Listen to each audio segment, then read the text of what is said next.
Esta es la solución para la página 186 del libro. Situación inicial. En la figura 4.5.1 es una fotografía de las Torres Kio en Madrid. Cada una mide alrededor de 114 metros de altura y forma un ángulo vertical de 15 grados. Si se suelta una piedra desde la parte superior, como indica la flecha, ¿a qué distancia caería de la torre?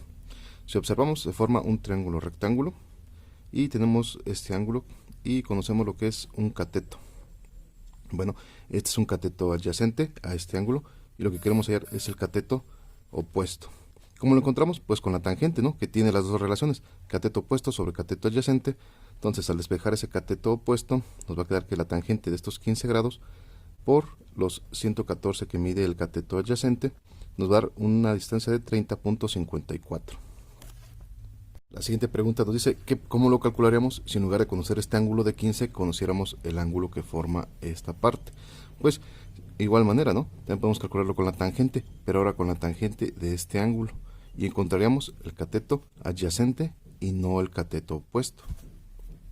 Recuerden entonces que para este tipo de problemas hay que identificar lo que es primero, qué ángulo es el que conocemos, qué distancias conocemos, o sea, si es el cateto opuesto, el adyacente o la hipotenusa de ese ángulo, y en base a eso emplear la función trigonométrica correcta, sea el seno, el coseno o la tangente. Aquí en el ejemplo, pues con la tangente nos sirvió, ¿no? Porque tiene la división del cateto opuesto sobre el cateto adyacente.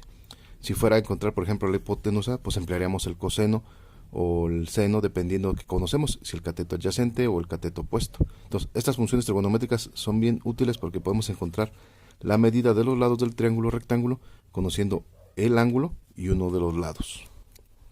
El construye nos muestra un arco de circunferencia que tiene un radio de 1, porque acá está.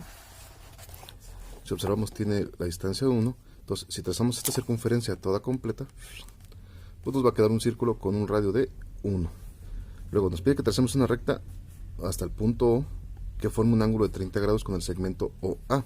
Ese es el segmento OA. Entonces hay que trazar ese ángulo de 30 grados y trazar esa recta. Vamos a trazarlo de 30 grados entonces con nuestro transportador. Nos va a quedar 30 grados por aquí. No, está movido esto, espérenme. Nos va a quedar de 30 grados por aquí. Y trazamos la recta. Nos dice que numeremos C al punto donde cruza la circunferencia y que tracemos una línea perpendicular al eje horizontal y que donde cruce lo nombremos como D. Entonces aquí sería el punto D. ¿Qué tipo de triángulo es el ODC con respecto a sus ángulos? Bueno, tenemos uno de 30, un ángulo agudo y aquí se debe haber formado un ángulo de 90, por lo tanto es rectángulo. Un triángulo rectángulo.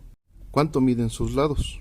Explique cómo lo determinaron. Bueno, sabemos que la hipotenusa mide 1 porque es un radio, ¿no? Entonces la distancia que hay siempre del centro a la orilla del círculo pues es siempre igual. Entonces si este mide 1, la hipotenusa mide 1.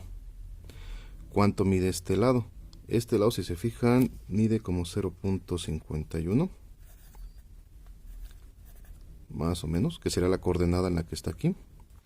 Y este lado de aquí, que será el cateto adyacente, mide más o menos 8.7. No, 0.87. Así. ¿Cómo lo obtuvimos? Pues viendo la distancia que hay de aquí a aquí y la distancia que hay de aquí a aquí en base a sus ejes, al horizontal y al vertical.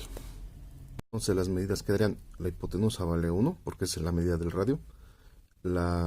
Este cateto opuesto al ángulo de 30 mide 0.51 y el cateto adyacente al ángulo de 30 mide 0.87.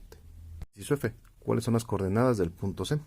Entonces quedamos que primero sería la X, que es la coordenada horizontal, 0.87, y luego la Y, que es la coordenada vertical, sería 0.51.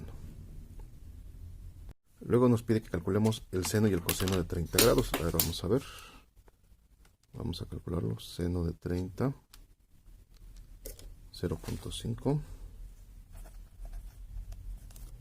Y coseno de 30, 0.866. 86.6. Pues bueno, esa es la respuesta a la pregunta H. ¿Cómo son estos resultados con respecto a las coordenadas del punto C? Pues si se fijan, son casi iguales.